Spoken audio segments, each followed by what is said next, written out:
Hola a todos y todas, bienvenidos y bienvenidas a mi canal. El día de hoy quiero conversar sobre un tema que concita bastante interés en la actualidad y es el de la coocurrencia entre el déficit de atención e hiperactividad y el autismo. Hay investigaciones que señalan que aproximadamente entre un 50 y un 70% de personas autistas presentarían también un déficit de atención e hiperactividad. Vemos entre muchas personas de la comunidad autista que se denominan a sí mismas también como AUTDA, por ejemplo. Entonces, hay en el espíritu de nuestros tiempos mucho interés y mucha atención en investigar y en conversar y en dar a entender esta intersección entre el autismo y el déficit de atención. Esta concurrencia o que se hablase de esta concurrencia no era tan frecuente hasta antes del año 2013. ¿Y por qué? Porque el DSM-4 y el DSM-4R excluían estas dos condiciones. O sea, una persona no podía ser diagnosticada como autista y déficit de atención al mismo tiempo, ¿sí? Eran excluyentes, es más, se marcaban dentro de los criterios a tener en consideración cuando se hablaban de las coocurrencias. Esto cambia en el año 2013 cuando sale a la luz el DSM-5, donde dice que ambas condiciones pueden darse. Ahora bien, en la investigación actual hay un debate muy grande sobre esto. Hay personas que siguen diciendo que son totalmente excluyentes. Hay otras personas que incluso hablan que el autismo y el déficit de atención serían parte de una misma entidad. Hay otras personas que señalan que es muy difícil ver rasgos autistas en las personas con déficit de atención, cuyo diagnóstico principal sea el déficit de atención e hiperactividad, pero cuando uno encuentra, digamos, personas autistas, es muy probable ver los rasgos del déficit de atención e hiperactividad. Yo particularmente me quedo más con esta última hipótesis y explicaré un poco por qué o desde qué medida lo veo o lo puedo ver. Cuando consideramos los criterios diagnósticos del autismo, sabemos que va a haber un procesamiento atípico en la comunicación, en la interacción social, en los intereses que tienden a ser profundos. Es lo que comúnmente se conoce como la tríada de Wien. ¿Qué es lo que observamos en el déficit de atención? En el déficit de atención tenemos un eje, porque cuando hablamos de déficit de atención hablamos de tres formas. El déficit de atención e hiperactividad a predominio inatento, a predominio hiperactivo o de tipo combinado. Entonces, en el déficit de atención, los criterios que uno ve es la inatención, junto con la desorganización que puede darse, la hiperactividad y la impulsividad en otro eje. Entonces esto se mueve más o menos así. Tenemos personas, ¿no?, que tienen más problemas en el manejo de la impulsividad y por ende pueden tender a ser más hiperactivas, o tenemos personas con déficit de atención que su dificultad es la inatención y por lo tanto desorganizarse un poco más en las tareas que se esperaría que hagan, o el tipo combinado. Ahora bien, hay dos puntos que son bastante importantes y es que donde suelen hacer mucha intersección tanto el déficit de atención como el autismo. En primer lugar, todo el tema de la concentración en los temas que les interesan. Es un error creer que la persona con déficit de atención no puede concentrarse. Ellos se concentran muy bien, es más, tienden a tener un hiperfoco, pero en las cosas que no les gustan. Perdón, en las cosas que les gustan. En las cosas que no les gustan, ¿no?, más bien tienen una dificultad en motivarse a que les interesen algunos temas que no les son atractivos. Esto lo ve uno mucho en el colegio, por ejemplo, ¿no? Si el tema no le interesa, intentan focalizar, no se motivan, se desinteresan y pasan a otro tema. En el caso del autismo vemos también un hiperfoco mucho más profundo. En primer lugar, en el hiperfoco tendríamos un primer criterio de semejanza, pero también de diferencia. El autismo es mucho más profundo y entonces no es tanto que no pueda motivarme a que me interesen otras cosas, sino básicamente que mi visión es como un túnel.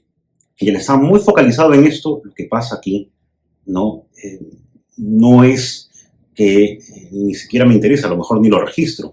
Y cuando intento registrar esto otro, claro, ahí viene una particularidad similar. Si este tema no me interesa, pues regreso a este otro tema. Pero en el autismo es mucho más neta la profundidad, ¿no?, de esta capacidad de hiperfoco. Ahora, también hay muchas similitudes, por eso que a veces hay que hilar muy fino cuando uno da un diagnóstico en el cual quiere establecer, en primer lugar, diferencias. Ahora bien, el terreno de las funciones ejecutivas también es un tema. Las funciones ejecutivas son aquellas capacidades cognitivas que tienen que ver con la planificación, la toma de decisiones, establecer metas, organizarse, monitorear, anticiparse, la flexibilidad cognitiva, etcétera, etcétera. Los estudiosos no se ponen de acuerdo todavía sobre cuáles son de manera estándar las funciones ejecutivas, pero uno suele encontrar dificultades en el planeamiento, en el monitoreo, en el establecimiento de metas, en elaborar planes y poder, digamos, seguirlos tanto en el autismo como en el déficit de atención, ¿no? Planes que excedan, digamos, a sus intereses profundos y particulares.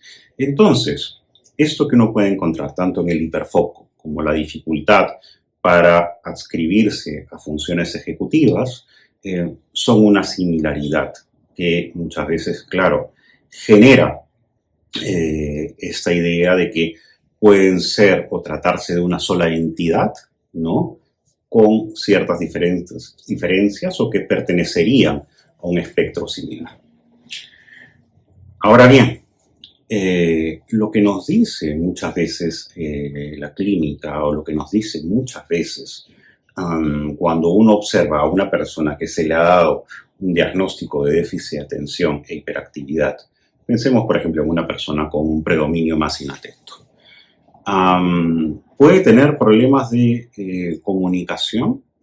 Sí, puede tener, sobre todo en los aspectos pragmáticos, ¿no?, muchas veces de la interpretación del mensaje y de la expresión, pero sus dificultades más que nada están más ligadas, por ejemplo, no hay una tendencia tanto a la literalidad como existe en las personas autistas nivel 1, en el sentido de no ir necesariamente más allá de la información dada, sino existe mucho más no mantener el foco de atención en lo que el otro está diciendo y privilegiar un tipo de significado. O el decir exactamente lo que se piensa no tiene dificultades asociadas al tema de la mentira social, como en el caso del autismo, sino más bien un tema de impulsividad, ¿no? Pero si a la persona con déficit de atención uno le hace ciertos reparos en su comprensión y su expresión, puede entender lo que son las interpretaciones sociales típicas que suelen encontrarse. En cuanto a la interacción social, por ejemplo, una persona con déficit de atención no es que no conozca o no puedan serle más o menos intuitivas las habilidades sociales típicas para interactuar, sino que nuevamente el mantenimiento del foco de la atención y la impulsividad pueden hacer que tengan ciertas dificultades. Y en cuanto a los intereses, ¿no?, nuevamente pueden ser profundos, focalizados, pero sin ese lado de hiperprofundidad, si se quiere, de visión de túnel que puede tener la persona autista, y al mismo tiempo la sistematización de la información, el saber enciclopédico que sobre el tema en cuestión puede tener la persona autista. Ahora bien, si uno ve a una persona autista, probablemente sea mucho más neto ver que puede tener mayor escala de distractibilidad, sobre todo nuevamente en los temas que no les interesan, no los privilegian, y pasa a un tema que sí les interesa, o sea, ese no poder mantener el foco de la atención sobre algo que no le interesa. Entonces, una inatención, una falta de motivación hacia aquello que no forma parte de sus intereses profundos, ¿no? Eso en primer lugar. Y en ese sentido puede existir cierta desorganización respecto a las metas que uno esperaría, por ejemplo, en cuanto a tareas escolares, y eso tiene que ver también con las funciones ejecutivas, ¿no? en muchas personas autistas vemos una necesidad motora mucho mayor. Muchos de ellos pueden ser más hiperactivos. También esto ligado a que muchos son unos buscadores sensoriales, o muchos de ellos, digamos, necesitan mayor movilidad, posiblemente por steamings, que tienen que ver más con lo vestibular, por ejemplo. Y claro, como las reglas sociales no les son tan intuitivas, las reglas sociales típicas, pues me muevo mucho más sin seguir más o menos lo que las personas neurotípicas pueden inhibirse de hacer en determinados contextos. Y en este sentido pueden ser también más impulsivas, ¿no? Como, digamos, no poder posponer ciertas gratificaciones y querer hacer lo que quieren hacer en el acto. Entonces, si uno ve esto, es mucho más probable que en una persona autista uno encuentre características y rasgos de déficit de atención, que en una persona con déficit de atención uno encuentre características autistas. Y aquí es donde debemos ver el tema de la intersección, ¿no? Más desde el autismo, cuando el autismo es el diagnóstico primario, ¿no? Y con las características que podrían hacer y hablar de una coocurrencia del déficit de atención cuando uno encuentra una cantidad de rasgos mucho mayores. Ahora bien, tenemos que salvarnos un poco de la moda. No solamente porque soy autista y un poco más distraído, un poco más impulsivo y un poco más hiperactivo y tal, eso quiere decir que tengo esa intersección.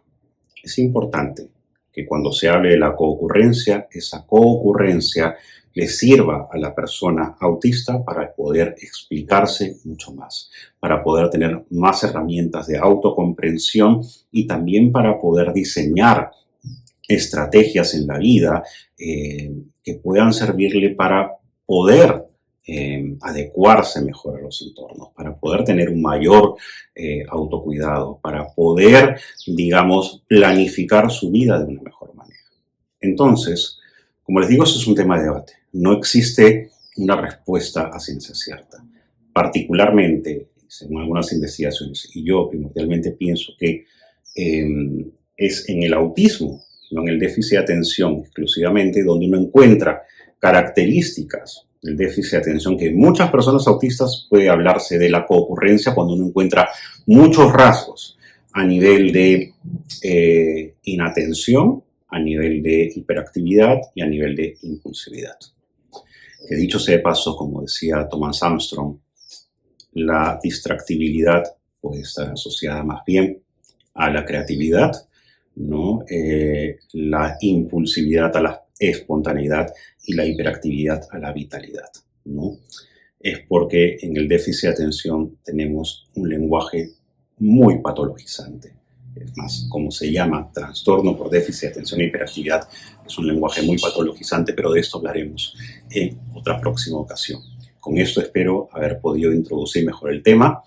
Y más allá de las modas, más allá del foco y que concite la atención, cuando se da esta ocurrencia, tenemos que pensar que esto debe servirle a la persona a la cual se le da este otro diagnóstico para que pueda explicarse mucho más, entenderse y poder habitar mejor los entornos. Muchas gracias y con ustedes será la próxima semana.